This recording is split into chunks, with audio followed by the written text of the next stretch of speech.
As we know like hotel industry जो एक ऐसी इंडस्ट्री है जहाँ पे चाहे वो जिस जेंडर का हो उसे समान अधिकार होता है काम करने का, चाहे वो लड़का हो चाहे लड़की हो, या आजकल इंडस्ट्री में ट्रांसजेंडर भी काम कर रहे हैं, उन सबको एक समान अधिकार होता है काम करने का। और POSH is not only applicable for the ladies, this is applicable for the gents as well. Apart from that, as we know कि ट्रांसजेंडर्स अगर हमारे यहाँ पे काम कर रहे हैं तो ये उनके लिए भी अप्लीकेबल होता है। समान अधिकार समान सम्मान, सबको सेम अधिकार होना चाहिए काम करने का, सेम वर्क कल्चर होना चाहिए, फ्रेंडली वर्क कल्चर होना चाहिए, और सम्मान भी सबको मिलना चाहिए। रिस्पेक्ट जिसको हम बोलते हैं, चाहे वो लड़का हो चाहे लड़की हो या कोई भी जेंडर हो, उनको भी रिस्पेक्ट मिलना चाहिए। इस चीज़ को ध्यान में रखते हुए हमारे चीज़ लाया गया था। जब संविधान बनाया गया था तो उसमें एक चीज़ बड़ा स्पष्ट लिखा हुआ था संविधान में कि समान अधिकार का एक क्लॉज है उसमें, जिसके हिसाब से जो है समान अधिकार होना चाहिए काम करने का सबको। रिस्पेक्ट ऑफ कोर्स हमारे इंडियन कल्चर में भी ये होता है कि give respect and take respect. How that's why our India is very great, हमारा भारत बहुत महान है, क्योंकि यहाँ पे लेडीज की बड़ी इज्जत होती है। और हमारा देश भारत देखा जाए तो हमारे देश में लेडीज की बहुत ही इज्जत होती है। I give a small example, जितना पावर लेडीज के पास होता है, जितना पेशेंस पावर लेडीज के पास होता है, उतना मुझे नहीं लगता किसी और को होता है। और जो जिद लेडीज को होता है काम करने का, वो जो चाहे तो कुछ भी कर सकते हैं। लेडीज जो है चाहे तो कुछ भी कर सकते हैं। तो ये सब चीज़ें एक दिन में नहीं आई हमारे यहाँ पे। हमारे देश का जो लेडीज का डीएनए है उसमें ये भगवान ने गॉड गिफ्टेड किया हुआ है। ये तो best example of Savitri and Satyavan. Savitri और सत्यवान की कथा आप लोगों ने सुना होगा, मैं आप लोगों को बताता हूँ क्या हुआ था। सावित्री सत्यवान की वाइफ थी, उनके जो सास ससुर थे वो लोग आँख के अंधे थे, लेकिन वो बहुत अपने सास ससुर की सेवा करती थी, पति की सेवा करती थी, घर में बहुत अच्छे से रहती थी। तो इस चीज़ को देख के उनको एक महात्मा ने उनको बोला, एक पर्टिकुलर व्रत था, बोला कि ये व्रत करें तो आपको चीज़ें बहुत जल्दी पता चल जाएगी। तो जब उन्होंने व्रत किया तो उसमें उनको ये पता चला कि उनके पति अल्पायु हैं। हालांकि वो चीज़ जो है उनको जो सावित्री को पहले से पता था, बिकॉज सावित्री जो थी एक राजा की लड़की थी, और जब लोगों की उन दोनों लोगों की कुंडली मिलाई तो उसमें ये दिखाया गया कि सत्यवान जो है अल्पायु के हैं। ये जानते हुए भी सावित्री ने जो है सत्यवान से शादी की, क्योंकि उनके अंदर ये जिद था कि नहीं, मेरी सेवा क्या कि शायद भगवान भी झुक जाएंगे। तो दिस काइंड ऑफ पावर जो है लेके हमारे यहाँ पे लेडीज चलती हैं। फिर उनको एक महात्मा ने बोला, एक पर्टिकुलर व्रत था, बोले वो पूजा पाठ करे, अब तो लाइक आपको चीज़ें, आपको पावर मिलेगा और चीज़ें पता चल जाएगी कि अब क्या होने वाला है। तो एक बार फिर उनको टाइम पे पता चल गया कि पति की कब मृत्यु होने वाली है। तो सत्यवान जो है लकड़ी काटने के लिए गए। लकड़ी काटते काटते उन्होंने अपनी वाइफ से बोला, सावित्री से बोला कि मुझे चक्कर आ रहा है।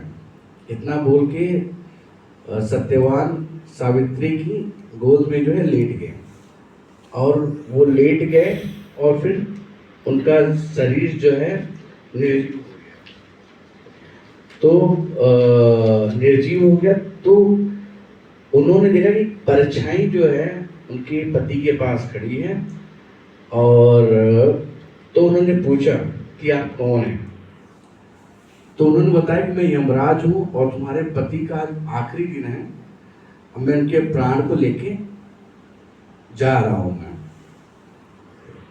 तो उन्होंने बोला कि पति के प्राण को लेके जाने लगे। तो उस टाइम पे उनको जो है थोड़ा सा उन्होंने व्रत वगैरह किया हुआ था, पूजा पाठ किया था, उनको एक ईश्वरीय शक्ति आ गई थी, तो वो उनके साथ जाने लगी। तो यमराज ने बोला कि भाई आप मेरे पीछे क्यों आ रही हो। तो बोले कि मेरे पति को आप लेके जा रहे हो तो मैं भी आपके साथ चलूंगी। तो बोले नहीं नहीं नहीं, नहीं ऐसा नहीं हो। उसके बाद में जो है फिर यमराज जाने लगे और सावित्री जो उनके पीछे जाने लगी। तो फिर रुके, तो उन्होंने फिर देखा कि वो आ रहे। तो बोले भाई क्या कर रहे, तो मान क्यों नहीं रही हो। तो उन्होंने बोला नहीं, मैं आई हूं तो अपने पति के प्राण को वापस तो लेके जाऊंगी। उन्होंने मुड़ के कहा सावित्री पीछे आ रही है, तो वो रुकी। बोले देखो बेटा, पति के प्राण को छोड़ के आपको जो मांगना है वो मांग लो। तो उन्होंने यमराज जी से मांगा कि मेरा जो घर है वो एक अच्छा महल बन जाए। तो उन्होंने बोला तथास्तु। तो उनका जो घर था वो महल बन गया। उसके बाद में यमराज जाने लगे, तो उन्होंने फिर देखा कि सावित्री के पीछे पीछे आ रही है। तो उन्होंने बोला कि अब क्यों आ रही हो पीछे। बोले आप मेरे पति को लेके जा रहे हो, मैं कैसे आ सकती हूँ। तो बोले देखो बेटा, ये पॉसिबल नहीं है कि अपने पति के प्राण को आपको दे पाऊँ मैं। तो उन्होंने बोला कि जो है आप पति के प्राण को छोड़ के, पति के प्राण को छोड़ के और जो भी चीज मांगना है मांग लो। तो बोले कि मेरे सास ससुर जो है उनको आंखें आ जाए। तो उन्होंने बोला तथास्तु। ठीक है, इतना बोल दिया तो उनके सास ससुर जो है देखने लगे। फिर जो है यमराज जी जो है जाने लगे, तो फिर देखा कि सावित्री फिर पीछे आ रही है। तो बोले कि यमराज जी ने बोला कि क्या कर, अब क्यों पीछे आ रही हो, और मतलब बहुत जिद्दी लड़की हो। बोले नहीं, मेरे पति के प्राण चाहिए। बोले पति के प्राण को छोड़ के और भी चीज जो मांगना मांग लो, लेकिन ये आखिरी बार है, बहुत ज्यादा हो रहा है तुम्हारा। बोले बहुत ज्यादा हो रहा है। तो उन्होंने मांगा कि मेरे बुरे टाइम में, मेरे सास ससुर, मेरे परिवार के बुरे टाइम में जिन लोगों ने हमारी मदद की है वो सुखी रहे और वो धनवान बन जाए। तो यमराज जी ने बोला तथास्तु। तो जितनों ने इनकी मदद की थी वो जो है धनवान हो गए, खुश हो गए, सुखी से रहने लगे। यमराज जा रहे, तो फिर देखा कि सावित्री आ रही। अब यमराज जी हो गए गुस्सा। बोले क्या, ये क्या नाटक है तुम्हारा, मैं मना करूँ आप मान नहीं रही हो। बोले नहीं, आपसे जो है तो उनमें थोड़ा सा हल्का फुल्का आर्ग्यूमेंट हुआ। तो फाइनली ये हुआ कि चाहे एक वरदान और ले लो, लेकिन आप जो है मुझे अब मत आना मेरे पीछे। अपने पति के प्राण को छोड़ के तुम्हें जो मांगना है वो मांग लो। तो उन्होंने बोला मैं सौभाग्यवती बन जाऊं। बोले तथास्तु। फिर आगे ने जाने लगी। अब देखा कि सावित्री और तेज दौड़ के आ रही है। रोका उन्होंने, बोला अब क्या है। बोले सर भगवान, आपने जो भी आपने हमें वरदान दिया है वो शायद झूठा है। बोले ऐसे कैसे।